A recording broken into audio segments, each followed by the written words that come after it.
أعدائهم أجمعين ومن يومنا هذا إلى قيام يوم الدين أما بعد فقد قال الله سبحانه وتعالى وقوله الحق بسم الله الرحمن الرحيم وما أرسلناك إلا رحمة للعالمين صلوات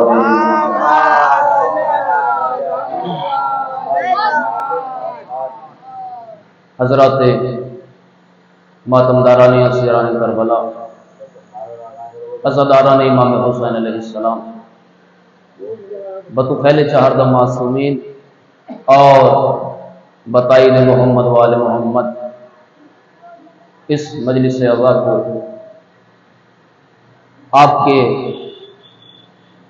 درمیان پڑھنے کا شرف حاصل کر رہا ہوں۔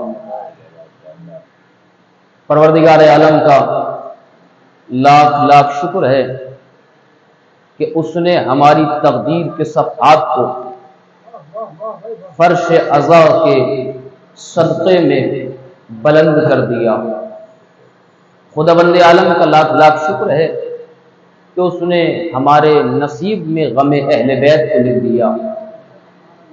لاکھ لاکھ احسان ہیں پروردگار عالم کے کہ اس نے خیانتوں سے بھری ہوئی اس کائنات میں ہماری آنکھوں میں امانت زہرا کو رکھا۔ یہی وجہ ہے کہ جب محشر کا ہنگام ہوگا، قیامت کا وقت ہوگا، اور اس محشر کے ہنگام میں جب ساری دنیا کنگال کھڑی ہوگی، وہاں ہم مالا مال نظر آئیں گے۔ ایک صلوات پڑھے محمد وآل محمد۔ قیامت کے ہنگام میں جب ساری دنیا کنگال نظر آئے گی، وہاں ہم فرش عزائے حسین کے صدقے میں مالا مال نظر آئیں گے۔ لاکھ احسان ہے پروردگار عالم کے کہ اس نے ہمیں اس گھٹن کی کائنات میں کہ جس میں سانس کا لینا دشوار ہو، اس نے ہمیں ہوائے پرچم عباس میں جینا سکھایا۔ یہ وہ احسانات عظیم ہیں کہ اگر انسان کو عمر جناب نوح بھی عطا ہو جائے اور انسان ساری زندگی ایک سجدے میں گزار دے، ایک سجدے میں بسر کر دے، تو یقیناً زندگی تمام ہو جائے گی، حق شکر ادا نہ ہوگا۔ ایک اور آواز بلند صلوات پڑھیے محمد وآل محمد۔ عزیزان گرامی، مجلس حسین ایک ایسی درسگاہ ہے کہ جہاں پہ انسانیت کا سبق سکھایا جاتا ہے، جہاں پہ انسانیت کا درس دیا جاتا ہے، اور یہاں پہ اتنے نونہال اور ہمارے اتنے بچے بیٹھے ہوئے ہیں کہ اگر ان کے والدین، ان کے جو باپ ہیں، اگر وہ بھی فرش عزا پہ آ گئے ہوتے تو یقیناً عزا خانہ مکمل پر ہو چکا ہوتا۔ مگر مجھے اپنے استاد محترم کا ایک واقعہ یاد آتا ہے کہ جب ہم پڑھتے تھے تو درس اخلاق ہوا کرتا تھا ہمارے مدرسے میں، وہاں ہمارے استاد ایک واقعہ بیان کرتے تھے کہ جناب موسیٰ کے زمانے میں ایک گناہگار شخص تھا۔ بہت توجہ سے سنیے گا بلوی بھائی، جناب موسیٰ کے زمانے میں ایک گناہگار شخص تھا۔ وہ جناب موسیٰ کے پاس آیا اور آنے کے بعد اس نے کہا کہ اے موسیٰ، پوری دنیا میں کوئی ایسا گناہ ہے ہی نہیں کہ جس گناہ کو میں نے انجام نہ دیا ہو۔ چوری میں کرتا ہوں، شراب میں پیتا ہوں، زنا میں کرتا ہوں، دنیا کا کوئی گناہ ایسا نہیں ہے جو مجھ سے چھوٹا ہوا ہو، مگر ان سارے گناہوں کو انجام دینے کے بعد بھی اللہ نے مجھے ہر طرح کی نعمت سے نوازا ہوا ہے۔ اللہ اکبر، توجہ کیجئے گا، اللہ نے مجھے کوئی پریشانی آج تک کسی مصیبت میں مبتلا نہیں کیا ہے۔ جناب موسیٰ نے جانتے ایک جملہ اس سے کہا، محسوس کریے گا، جناب موسیٰ نے اس سے ایک جملہ کہا، اب جب جناب موسیٰ سے اس نے کہا کہ میں چوری کرتا ہوں، میں شراب پیتا ہوں، میں زنا کرتا ہوں، یعنی تمام محرمات کو میں انجام دیتا ہوں اور تمام واجبات کو میں ترک کرتا ہوں، جناب موسیٰ نے مسکرا کے اس سے ایک جملہ کہا کہ کیا یہ کم بڑا گناہ ہے، کیا یہ تجھ پر کم بڑا عذاب ہے کہ اللہ نے تجھ سے سجدے کی توفیق چھین لی؟ اللہ اکبر، اللہ نے تجھ سے سجدے کی توفیق چھین لی۔ جس طرح سے اللہ ہر کسی کو سجدہ کرنے کی توفیق نہیں دیتا، ویسے ہی اللہ کسی کو فرش اعلیٰ پہ آنے کی توفیق نہیں دیتا۔ ایک صلوات پڑھیے نا محمد وآلہ۔ جس طرح سے اللہ ہر کسی کو سجدے کی توفیق نہیں دیتا، جناب موسیٰ نے کہا کہ کیا یہ کم بڑا عذاب ہے تیرے اوپر، کیا یہ کم بڑی مصیبت ہے کہ اللہ نے تجھ سے سجدے کی چاشنی اور سجدے کی توفیق کو چھین لیا؟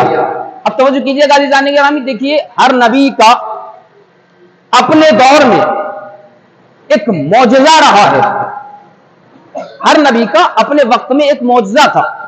جیسے جناب موسیٰ کا معجزہ تھا کہ جناب موسیٰ جو ہے وہ ید بیضا، جناب موسیٰ کا ہاتھ جو ہے وہ بیضا ہو جاتا تھا، سفید ہو جاتا تھا۔ دوسرا جناب موسیٰ کا معجزہ یہ تھا کہ آپ کا عصا کے سہارے سے بہت سارے کام جناب موسیٰ کیا کرتے تھے۔ قرآن مجید میں موجود ہے کہ جب اللہ نے کہا کہ موسیٰ اس عصا سے کیا کرتے ہو، تو جناب موسیٰ نے کہا کہ میں اس سے پتے جھاڑتا ہوں، اور جناب موسیٰ کے جو واقعات ہیں، موسیٰ عصا کو ڈالتے تھے تو وہ اژدہا بن جاتا تھا۔ بہت سارے جناب موسیٰ کے پاس جو ہے وہ معجزات تھے۔ جناب عیسیٰ کے پاس معجزہ تھا، جناب عیسیٰ جو ہے وہ مردوں کو زندہ کر دیا کرتے تھے، اور جو مبروس ہوا کرتے تھے، برس کا جو مرض ہوتا ہے، ان مبروس افراد کو شفا دے دیتے تھے۔ تو اس طرح سے ہر نبی کے پاس، جناب داؤد کے پاس بہترین لہجہ تھا کہ جب جناب داؤد اللہ کی حمد و ثنا کیا کرتے تھے تو جناب داؤد کے ساتھ پرندے بھی اللہ کی حمد و ثنا کرتے تھے۔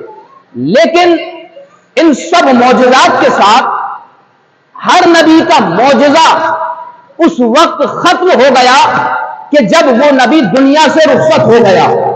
توجہ کیجیے گا بھائی، ہر نبی کا معجزہ اس کے دنیا سے جانے کے بعد چلا گیا، مگر نبی کا ایک معجزہ ایسا ہے کہ جو قیامت تک باقی رہے گا، اسے قرآن مجید کہا جاتا ہے۔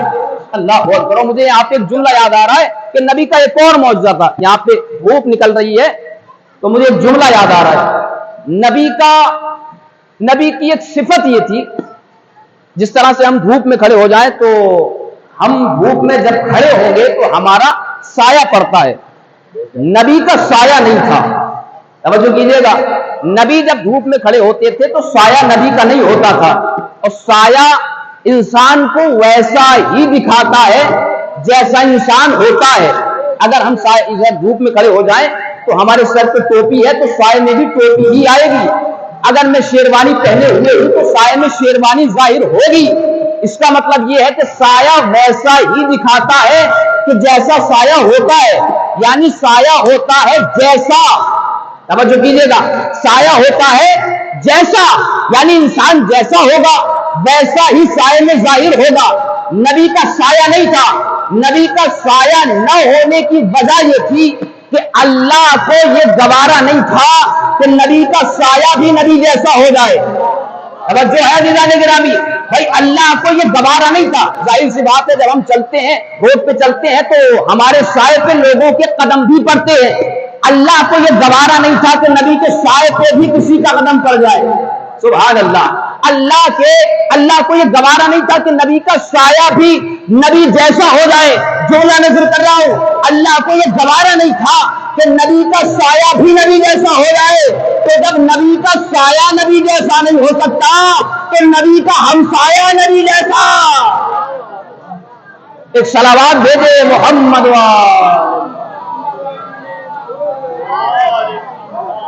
جب نبی کا سایہ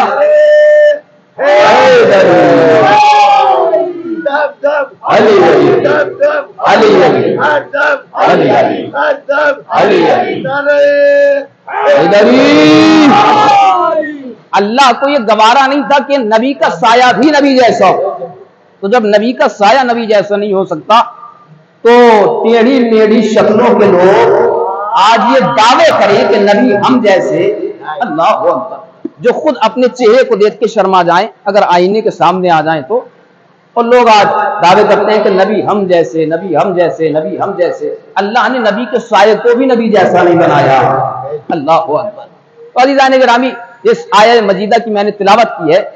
قرآن مجید میں اللہ نے ارشاد فرمایا وما ارسلناک الا رحمۃ للعالمین، ہم نے اپنے نبی کو بھیجا ہی نہیں ہے مگر یہ کہ عالمین کے لیے رحمت بنا کے بھیجا ہے۔ عالم کے لیے نہیں، عالمین کے لیے، دونوں جہاں کے لیے ہم نے رحمت بنا کے اپنے نبی کو، اپنے حبیب کو بھیجا ہے۔ اللہ نے ہمیں اس کائنات میں خلق کیا، مختلف قوم و قبیلے میں بانٹا، مختلف رنگ و نسل میں بانٹا، مگر اللہ نے جو ہمیں مختلف قوم و قبیلے میں تقسیم کیا ہے، کسی کو کسی خاندان میں بھیجا، کسی کو کسی خاندان میں بھیجا، کسی کو گورا بنایا، کسی کو سانولا بنایا، کسی کو کالا بنایا۔ عزیزان گرامی، یہ گورا، کالا، امیر، غریب، اچھا، یہ سب اللہ نے ہمیں اس لیے قوم و قبیلے میں نہیں بانٹا ہے کہ ہم ایک دوسرے پہ فخر کریں کہ ہم فلاں خاندان میں پیدا ہوئے، ہم فلاں صاحب کے رشتہ دار ہیں، ہم جو ہے وہ بڑے خوبصورت ہیں۔ اللہ نے اس لیے ہمیں پیدا نہیں کیا ہے کہ ہم ایک دوسرے پہ فخر کریں، توجہ کیجئے گا عزیزان گرامی۔ اور اس لیے بھی ہمیں خلق نہیں کیا ہے اللہ نے کہ ہم رشتہ داریوں کی بنیاد پہ ایک دوسرے کو اپنے سے ذلیل سمجھیں اور ایک دوسرے سے خود کو بلند و بالا سمجھیں، ایسا نہیں ہے۔ اللہ نے ہمیں اس کائنات میں اس لیے بالکل ختم نہیں کیا ہے، اس لیے ہمیں بالکل خلق نہیں کیا ہے۔ عزیزان گرامی، اگر یہی وجہ ہوتی تو ابو لہب کے پیغمبر کا چچا تھا، مگر قرآن مجید نے اعلان کیا تبت یدا ابی لہب وتب، ابو لہب کے ہاتھ ٹوٹ جائے، سبحان اللہ، ابو لہب کے ہاتھ ٹوٹ جائے۔ اگر رشتہ داری ہی کی بنیاد پہ عظمت ہوا کرتی تو ابو لہب چچا تھا، مگر قرآن مجید نے کہا تبت یدا ابی لہب وتب، ابو لہب کے ہاتھ ٹوٹ جائیں۔ تو ایک تو رشتہ داری جو ہے وہ کسی طرح سے کام آنے والی نہیں ہے عزیزان گرامی، دوسرا عذاب نبی کی قوم پہ عذاب نہیں ہوگا۔ توجہ کیجئے گا عزیزان گرامی، کیوں نہیں ہوگا؟ اس کی ایک وجہ یہ ہے کہ اللہ نے کہا وما ارسلناک الا رحمۃ للعالمین، ہم نے اپنے حبیب کو دنیا میں جو بھیجا ہے وہ عالمین کے لیے رحمت بنا کے بھیجا ہے۔ تو جب نبی رحمت بنا کے بھیجے گئے ہیں تو عذاب نہیں آ سکتا، عذاب نہیں آ سکتا۔ اب نبی کو تکالیف پہنچائی جائے گی مگر نبی کسی کے لیے بد دعا نہیں کریں گے، نبی کو اذیتیں پہنچائی جائے گی مگر نبی کسی کے لیے بد دعا نہیں کریں گے، نبی کے بارگاہ میں، نبی کے راستے میں کانٹے بچھائے جائیں گے مگر نبی کسی کے لیے بد دعا نہیں کریں گے۔ کوڑا پھینکنے والی نے نبی پہ کوڑا پھینکا، نبی نے بد دعا نہیں کی۔ توجہ ہے، آپ کے اذہان عالیہ میں واقعہ محفوظ ہے کہ نبی ایک راستے سے مسلسل روزانہ گزرتے ہیں اور ایک کوڑا پھینکنے والی ضعیفہ نبی پہ کوڑا پھینکتی ہے، مگر یاد رکھیے گا نبی نے اپنا راستہ نہیں بدلا، سبحان اللہ۔ توجہ کیجئے گا، نبی نے اپنا راستہ چینج نہیں کیا، نبی نے اپنا راستہ نہیں بدلا۔ میں بارگاہ نبوت میں سوال کروں گا، یا رسول اللہ، یہ ضعیفہ روزانہ آپ کے اوپر کوڑا پھینکتی ہے، آپ اپنا راستہ کیوں نہیں بدلتے؟ نبی جواب دے دے، نادان تمہیں معلوم نہیں ہے جو قوموں کے مزاج کو بدلنے آتے ہیں وہ اپنا راستہ نہیں بدلتے۔ اللہ جو قوموں کے مزاج کو بدلنے کے لیے آتے ہیں وہ اپنا راستہ نہیں بدلتے۔ اس کا مطلب یہ ہے کہ اگر کسی انسان کے کوئی انسان نیک کام کر رہا ہو اور اس کے راستے میں رکاوٹیں آ رہی ہو تو وہ اگر صدق دل سے اخلاص اس کے اندر ہے تو وہ اپنا راستہ نہیں بدل سکتا، اس لیے کہ حق کی راہ میں، حق کے راستے میں بہت ساری رکاوٹیں آتی ہیں۔ تو نبی کے چونکہ رحمت للعالمین نبی کو بنا کے بھیجا گیا ہے، مگر نبی اس لیے بد دعا نہیں کریں گے۔ نبی کو تکالیف پہنچائی جائیں گی مگر نبی بد دعا نہیں کریں گے، اور نبی نے بد دعا نہیں کی۔ اذیتیں پہنچائی گئی، نبی نے بد دعا نہیں کی۔ کانٹے بچھائے گئے، نبی نے بد دعا نہیں کی۔ کوڑا پھینکا گیا، نبی نے بد دعا نہیں کی۔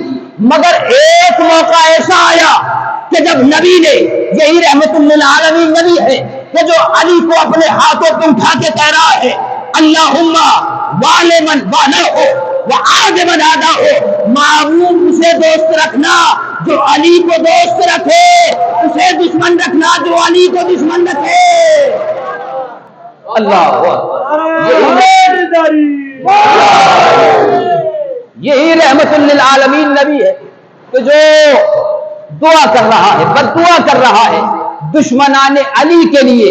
ارے دنیا والوں, ہم اسے کیسے اپنا دوست بنا لے جس کا دشمن خود خدا ہو, جس کا دشمن خدا ہو ہم اسے دوست بنا لیں؟ ایسا ہو ہی نہیں سکتا. اس لیے کہ نبی نے بد دعا کی ہے, اللہم وال من والا ہو وعاد من آدھا ہو, معبود اسے دوست رکھنا جو علی کو دوست رکھے, پروردگارہ اسے دشمن رکھنا جو علی کو دشمن رکھے.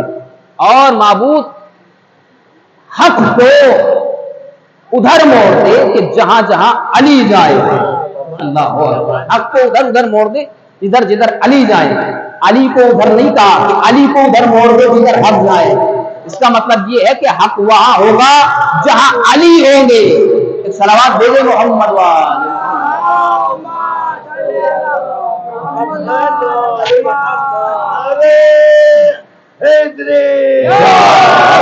مدین کا مولا مدین کا مولا ممبر کا مولا ممبر کا مولا نعرے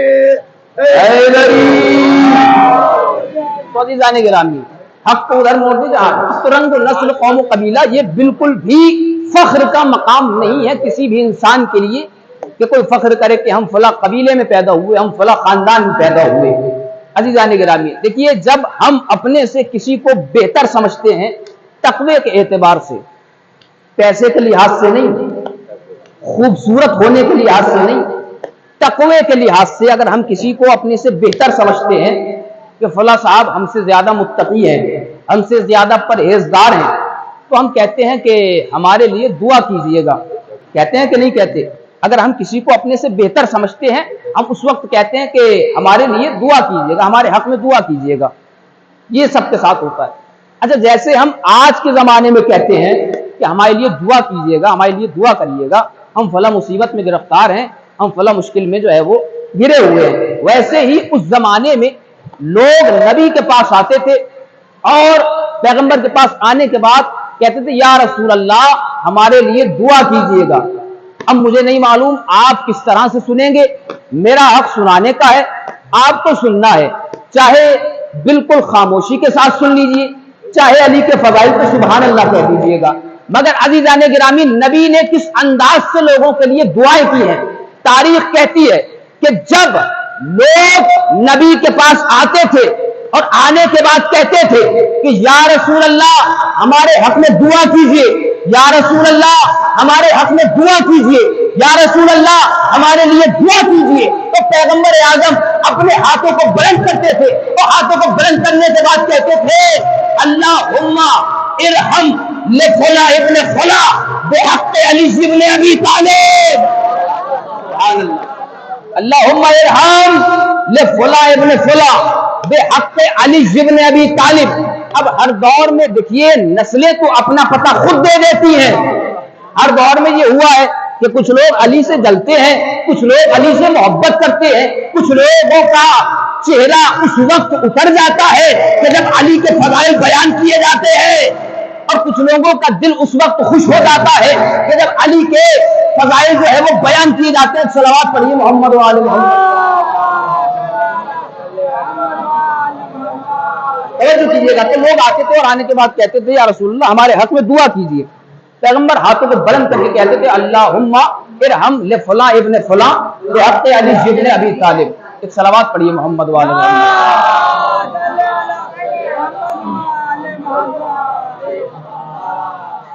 تو عزیزان گرامی پیغمبر دعا کرتے تھے تو کچھ ایسے تھے کہ جو علی کا نام سن کے خوش ہو جاتے تھے. اللہ اکبر. کچھ ایسے لوگ تھے جیسے آپ خوش ہو رہے ہیں ویسے ہی کچھ لوگ علی کا نام سن کے خوش ہو جاتے تھے, اور کچھ ایسے بھی تھے کہ جو علی کا نام سن کے جلتے بھی تھے, گھبراتے بھی تھے, جن کے حلق سے علی ہضم نہیں ہوتا تھا، جن کے حلق سے علی نہیں اترتا تھا، تو ایسے بھی لوگ تھے۔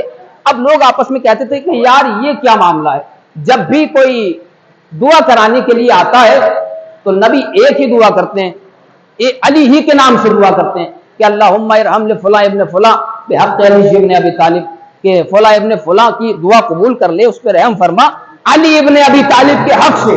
توجہ، تو دو لوگوں نے، اب چونکہ منافق ہر دور میں رہے ہیں، آج بھی ہیں اور اس دور میں بھی تھے، توجہ کیجئے گا، ہر دور میں منافقت رہتی ہے لوگوں کے اندر۔ اس دور میں دو منافق انہوں نے یہ میٹنگ کی کہ یار چلو کبھی تو ایسا وقت آئے گا کہ پیغمبر ہمارے حق سے کسی کے لیے دعا کرائیں گے، کبھی تو ایسا بھی ہوگا کہ علی رسول سے کہیں گے کہ یا رسول اللہ میرے لیے دعا کریے، تب ہو سکتا ہے کہ پیغمبر جو ہے وہ ہمارے نام سے دعا کریں، ہمارا نام لے دیں، ہمارے نام کے ذریعے سے دعا کر دیں۔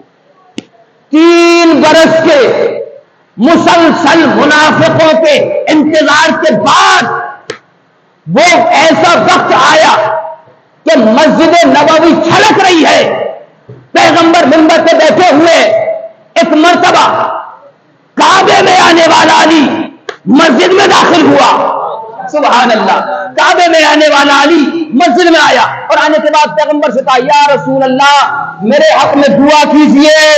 اب جیسے ہی جملے کو سنا منافقوں نے ایک نے دوسرے کو دیکھا کہ آج کام ہو گیا، آج ہمارے نام سے رسول اللہ دعا کریں گے۔ ایک مرتبہ پیغمبر نے اپنے ہاتھوں کو اٹھایا اور اٹھانے کے بعد کہا اللہم ارحم علی ابن ابی طالب بحق علی ابن ابی طالب۔ اللہ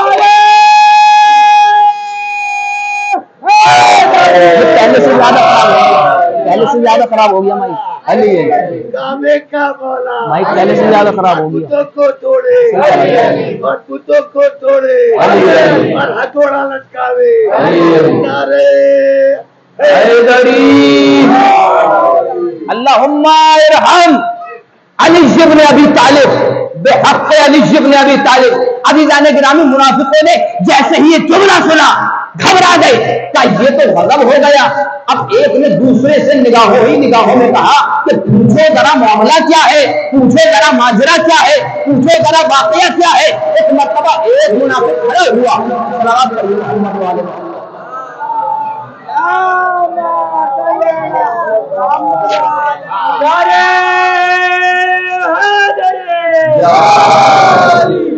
ایک منافق کھڑا ہوا، تو کھڑا ہونے کے بعد کہا یا رسول اللہ یہ بتائیے کہ جب آپ کے پاس کوئی آتا ہے اور آنے کے بعد کہتا ہے کہ یا رسول اللہ ہمارے حق میں دعا کیجیے، تب بھی آپ علی کے حق سے دعا کرتے ہیں، علی دعا کرا رہے ہیں تب بھی علی کے حق سے دعا کرتے ہیں، یہ کون سی بات ہوئی؟ کبھی ہمارے نام سے بھی دعا کیا کریے، کبھی ہمارے نام سے بھی دعا کیا کریے، یہ کون سی بات ہوئی کہ جب بھی کوئی بھی دعا کراتا ہے تو آپ علی کے نام سے دعا کرتے ہیں، آپ علی کا نام لے کے دعا کرتے ہیں کہ بحق علی ابن ابی طالب، بحق علی ابن ابی طالب، بحق علی ابن ابی طالب۔ علی دعا کرا رہے ہیں تب بھی بحق علی ابن ابی طالب، کوئی اور دعا کراتا ہے تب بھی بحق علی ابن ابی طالب۔ ایک مرتبہ پیغمبر کی ٹیبری پر جلال آیا اور جلال کی عالم میں میرے نبی نے ارشاد فرمایا اے منافق اپنے ایمان کو سنبھال لے، تو علی کی بات کر رہا ہے، میں اپنی دعاؤں میں بھی بحق علی ابن ابی طالب۔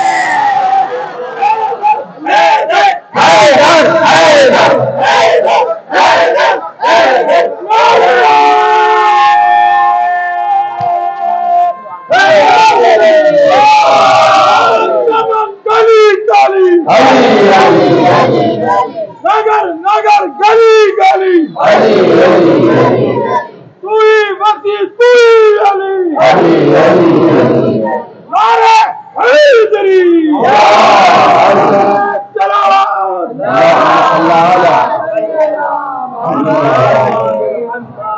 اللہم ارحم لفلاں ابن فلاں بحق علی ابن ابی طالب۔ تو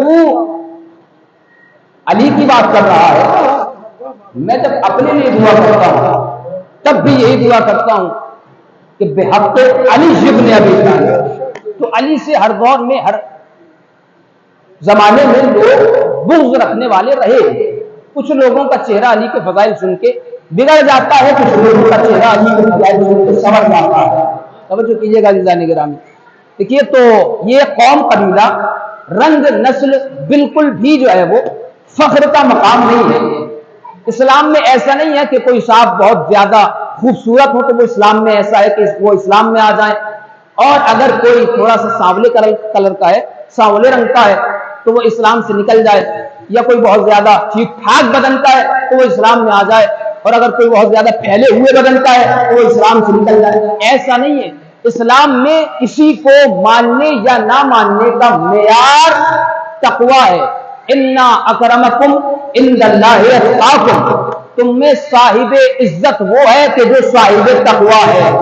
اللہ اکبر، تم میں صاحب عزت وہ ہے کہ جو صاحب تقویٰ ہے۔ اب یہ تقویٰ کیا ہے تو نبی ہی سے پوچھتے ہیں کہ یا نبی اللہ تقویٰ کیا ہے، تو نبی کی آواز آئی یا علی حبک تقویٰ والایمان و بغضک کفر والنفاق، علی کی محبت تقویٰ اور ایمان ہے، علی کا بغض کفر و نفاق ہے۔ صلوات پڑھیے نا محمد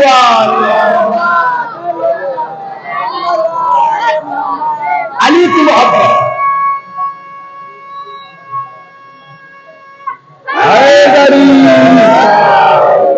علی کی محبت تقویٰ اور ایمان ہے، علی کا بغض کفر و نفاق ہے۔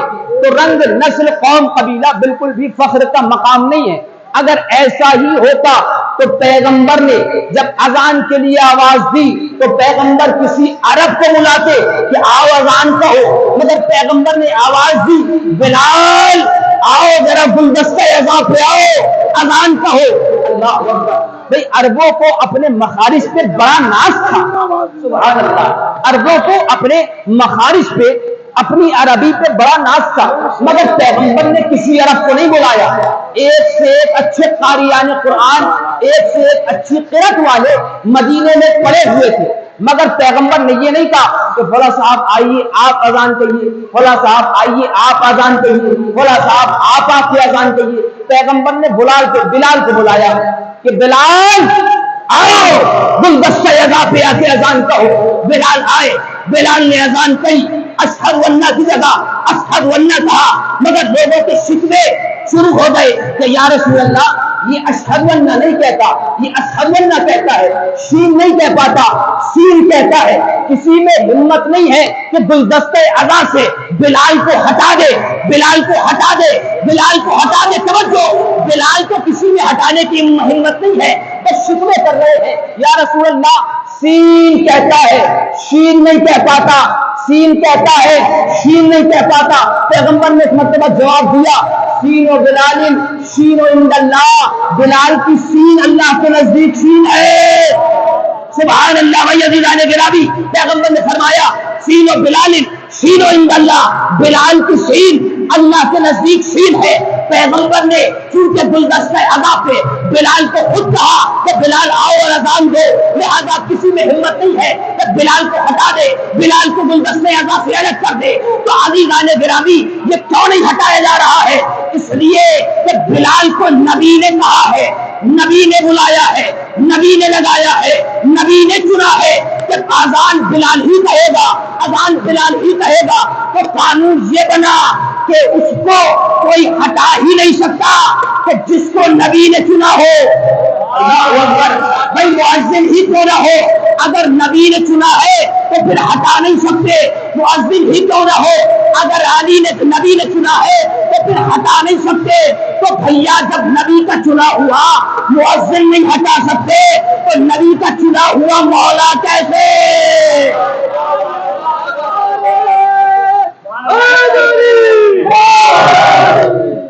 جب نبی کا چنا ہوا مؤذن نہیں ہٹا سکتے تو نبی کا چنا ہوا مولا کیسے ہٹا سکتے؟ جس کو خود نبی نے کہا من کنت مولا ہو فہذا علی مولا۔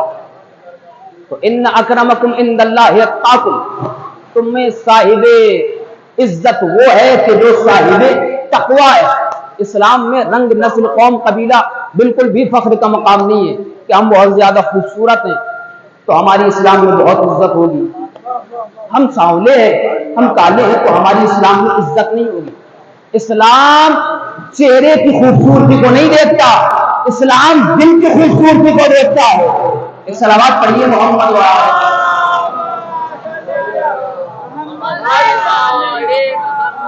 اسلام چہرے کی خوبصورتی کو نہیں دیکھتا کہ کون کتنا خوبصورت ہے، اسلام دل دیکھتا ہے۔ کالے ہو کوئی بات نہیں، جسم ہی تو کالا ہے، دل تو صاف ہے، اگر دل صاف ہے تو آ جاؤ ہمارے نزدیک۔ اسلام میں کالا گورا یہ بالکل بھی فخر کا مقام نہیں ہے۔ ان اکرمکم عند اللہ اتقاکم، تقوی اختیار کر لو، اسلام میں تمہیں عزت مل جائے گی۔ تقوی کیا ہے؟ یا علی حب کا تقوی والایمان وبغض کا کفر والنفاق۔ علی کی محبت تقوی ہے اور ایمان۔ نبی کی ایک اور حدیث سن لیجئے، پیغمبر نے فرمایا علی مع القرآن والقرآن مع علی۔ سبحان اللہ۔ بھائی میں نے شروع ہی میں کہا تھا کہ نبی کا جیتا جاگتا معجزہ یہ ہے کہ قرآن مجید نہ کسی نے ختم کیا، بہت کوششیں کی گئی، وسیم رشدی جیسے نہ جانے کتنے پیدا ہوئے اور کتنے مر گئے، مگر قرآن کل بھی باقی تھا اور قیامت تک باقی رہے گا۔ توجہ عزیزان گرامی، تو قرآن کل بھی باقی رہا تھا، آج بھی باقی رہا ہے اور قیامت تک باقی رہنے والی کتاب کو قرآن مجید کہا جاتا ہے۔ صلوات پڑھیے محمد وآل محمد۔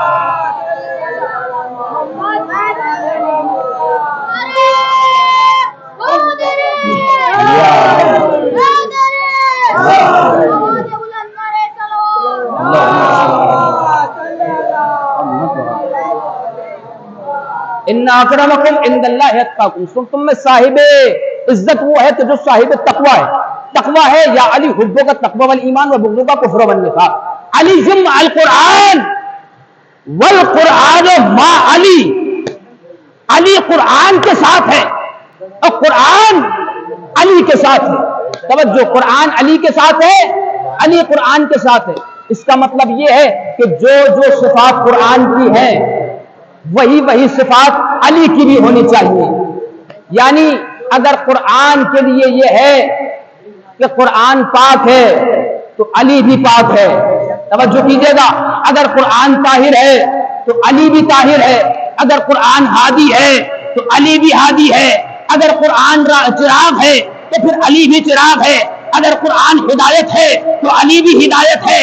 مگر عزیزان گرامی، ایک علی میں اور قرآن میں ایک فرق ہے کہ قرآن مجید میں سورہ واقعہ میں ارشاد ہوتا ہے کہ لا یمسہ الا المطہرون، قرآن مجید کو مس کرنے کے لیے طہارت کی ضرورت ہے، علی کی ولایت کو مس کرنے کے لیے خون کی طہارت کی ضرورت ہے۔ قرآن کو کا مولا کا مولا کو توڑے اور کتوں کو توڑے اور ہتھوڑا لٹکاوے۔ قرآن کو مس کرنے کے لیے جسم کا پاک ہونا ضروری ہے، علی کی ولایت کو ماننے کے لیے خون کا پاک ہونا ضروری ہے۔ توجہ کیا کر رہے ہیں، یہی وجہ ہے۔ ایک بات اور سن لیجیے، دیکھیے چونکہ محرم الحرام چل رہا ہے اور ایک پیغام میں آپ کو دینا چاہتا ہوں۔ گرمی کا موسم ہو رہا ہے، جب امام حسین علیہ السلام مکے سے چل رہے تھے، حج کو عمرے میں تبدیل کر کے امام حسین مکے سے چلے تو راستے میں امام حسین علیہ السلام کو ایک لشکر ملا، ہر کا لشکر۔ ہر نے آپ کے راستے کو روک لیا۔ ایک صلوات پڑھیے محمد وآل محمد۔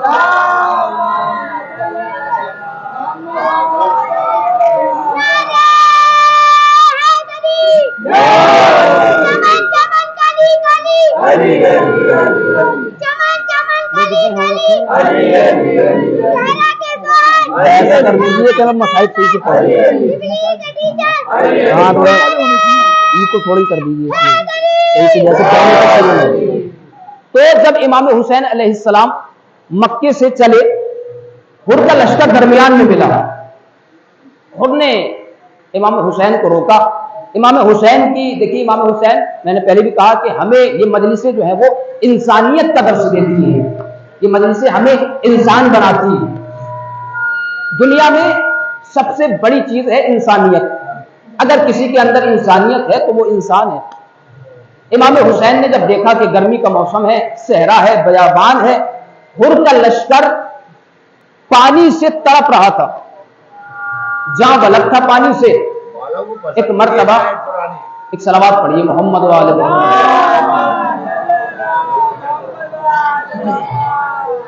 حر کا لشکر تڑپ رہا تھا، امام حسین نے حر کے لشکر کو پانی پلایا۔ اب یہاں پہ لوگ جانور پالتے ہوں گے، صرف حر کا لشکر پیاسا نہیں تھا، حر کے لشکر کے جو گھوڑے اور جو جانور ان کے اس کے حر کے لشکر کے ساتھ تھے، وہ جانور بھی تھے، وہ بھی پیاسے تھے۔ امام حسین نے صرف حر کے لشکر میں جو انسان تھے انہیں پانی نہیں پلایا، جو اس لشکر میں جانور تھے انہیں بھی امام حسین نے پانی پلایا۔ سمجھو کیجئے گا، امام حسین نے پانی پلایا۔ اب یہاں پہ لوگ جانور پالتے ہوں گے، جانور کے سیراب ہونے کا پتہ اس وقت چلتا ہے کہ جب آپ جانور کے سامنے پانی کا برتن رکھ دیں اور جانور جب اپنا منہ پانی سے خود ہٹا لے تو جانور سیراب ہو جاتا ہے۔ جب خود سے جانور اپنا منہ جو ہے وہ پانی سے ہٹا لیتا ہے تو جانور مکمل سیراب ہو جاتا ہے۔ توجہ کیجیے گا جناب کے نام میں۔ امام حسین نے تھوڑا پانی جانوروں کو نہیں پلایا تھا، امام حسین نے حر کے لشکر کے جانوروں کے سامنے پانی کو رکھ دیا تھا۔ جانوروں نے جب خود سے منہ ہٹا لیا تھا اس وقت امام حسین نے پانی کو ہٹایا تھا۔ اس طرح سے امام حسین نے حر کے لشکر کو سیراب کیا ہے۔ اللہ اکبر۔ اب امام حسین نے جب مکمل سیراب کر دیا تو اب حسین وہاں سے چلنا چاہتے ہیں، امام حسین پانی پلا کے اب چلنے لگے۔ اب جیسے ہی امام حسین وہاں سے چلنا چاہتے ہیں تو ایک مرتبہ حر نے لجام فرس پہ ہاتھ ڈالا تھا، حر نے امام حسین کا راستہ روک لیا کہ حسین میں تمہیں یہاں سے ایسے جانے نہیں دوں گا، آسانی سے میں آپ کو یہاں سے جانے نہیں دوں گا۔ تو امام حسین نے جوانوں اس وقت ایک جملہ کہا تھا، تو وہ جملہ کیا تھا؟ حر تیری ماں تیرے ماتم میں بیٹھے۔ ایک جملہ کبھی کبھی ایسا ہوتا ہے کہ انسان کی پوری زندگی بدل دیتا ہے۔ امام حسین نے کہا حر تیری ماں تیرے ماتم میں بیٹھے۔ حر نے اس جملے کو سنا، سننے کے بعد امام حسین سے ایک جملہ کہا، حسین اگر آپ کی ماں فاطمہ زہرا نہ ہوتی تو میں آپ کو ویسا ہی جملہ کہتا کہ جو آپ نے مجھے کہا ہے۔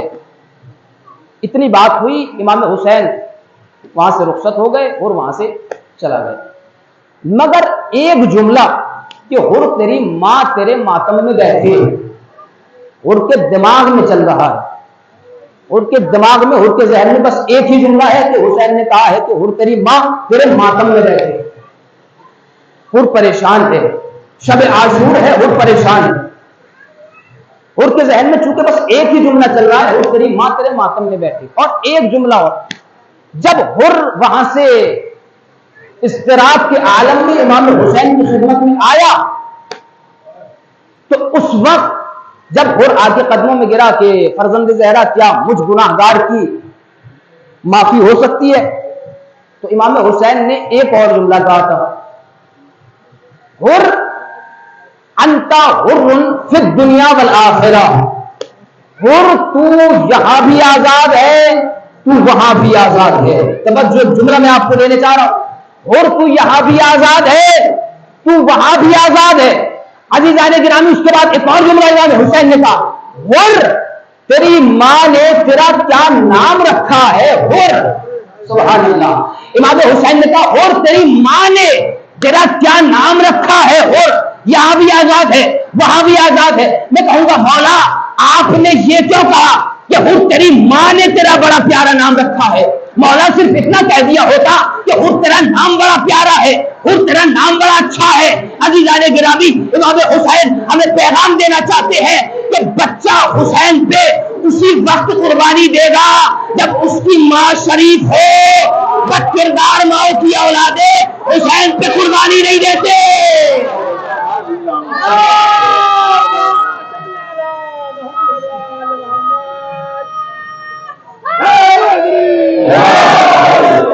یہ تو تذکرہ امام زادوں کا، کرے گئے چہرہ غلام زادوں کا، اور لگا کے نعرہ حیدری امام زادوں نے حرام کر دیا جینا حرام زادوں کا. نعرہ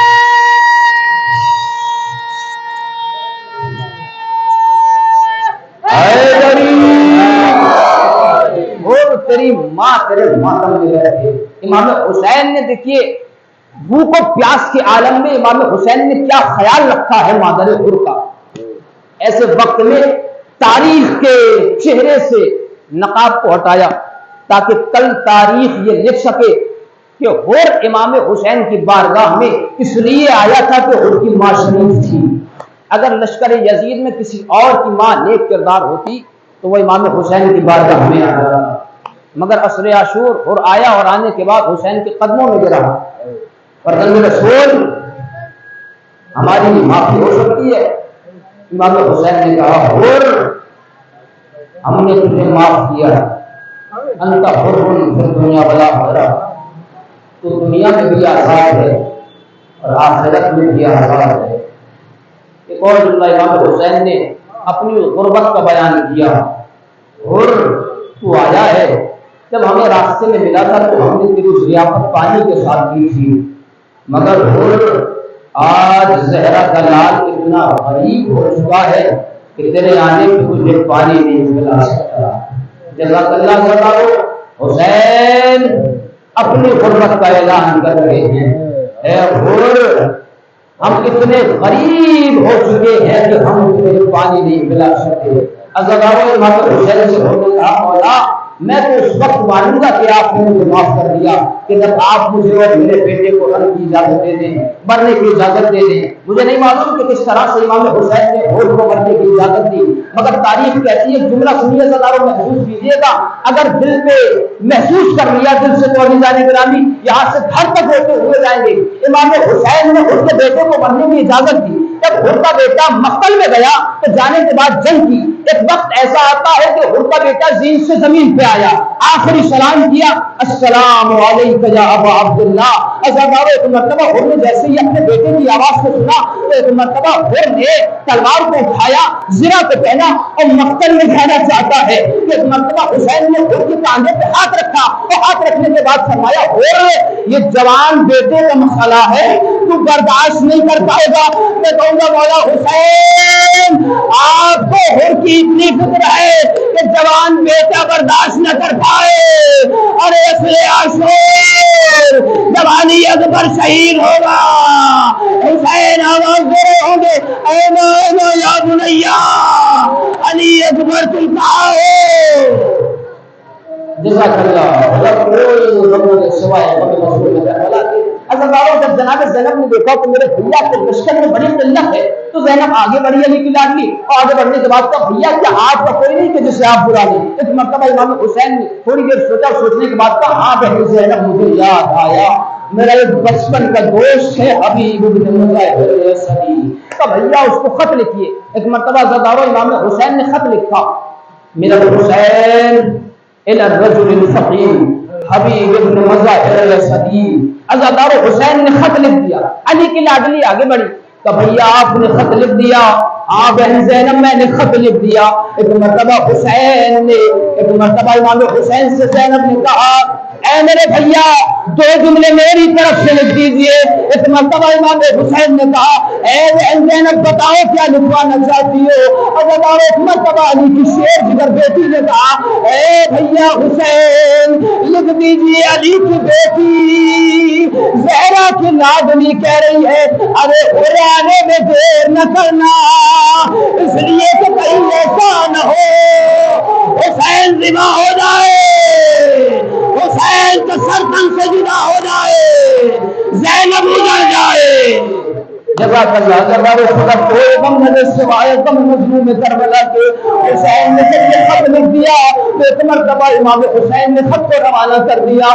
جیسے ہی خط حبیب بن مظاہر کے پاس پہنچا حبیب نے حسین کے خط کو چومنا شروع کر دیا، حبیب نے حسین کے خط کو آنکھوں سے لگانا شروع کر دیا۔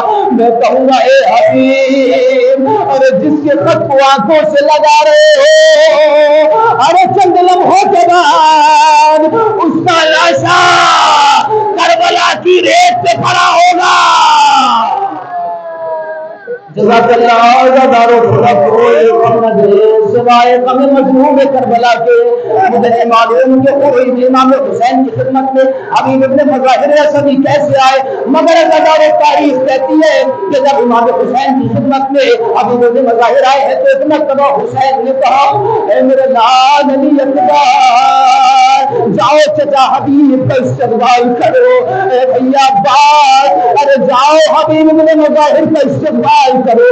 مگر عزادار حسین سے رہا نہ گیا، امام حسین حبیب ابن مظاہر کے لیے کھڑے ہو گئے، لیکن عزادار جیسے ہی حبیب نے دیکھا حسین میرے استقبال کے لیے آ گئے ہیں، ایک مرتبہ حبیب نے خود کو گھوڑے سے گرا لیا، حسین نے سینے سے لگایا کہ عزادار ایک مرتبہ امام حسین جناب حبیب ابن مظاہر کو خیمے میں لے کے آتے، خیمے میں لے کے آئے تو کچھ باتیں ہو رہی تھی، ایک مرتبہ زینب کی آواز آئی، اے کلثوم، اے اماں فضہ، حبیب آ گئے، کہا زینب حبیب آ گئے۔ ایک مرتبہ زینب نے کہا اے فضہ ذرا حبیب کو ہمارا سلام تو کہو۔ عزادارو جیسے ہی ایک مرتبہ حبیب سے زینب کا سلام سنتا ہے، ایک مرتبہ حبیب نے سر و سینہ پیٹ لیا، ارے علی کی لاڈلی پہ یہ مصیبت، حبیب کو سلام کہے۔ میں کہوں گا اے حبیب یہ تو کربلا ہے، شام کا بازار ہوگا، زینب بے کوئی سلام کرا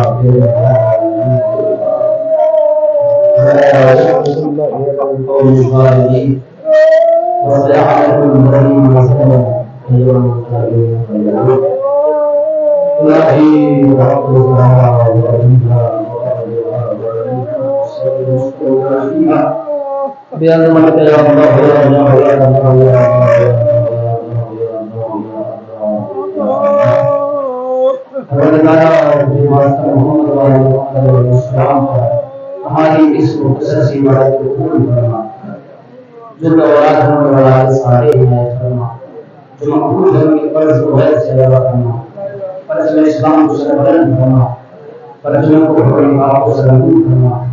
میرے محبوب ہماری ہزار دعاؤں کی یہ دعا ہے کہ آپ کی حجت امام زمانہ کی ظہور کا عظیم فرما، ہمیں حضرت کی آواز میں سارے شمار کرنا۔ ربنا تقبل منا انك انت السميع العليم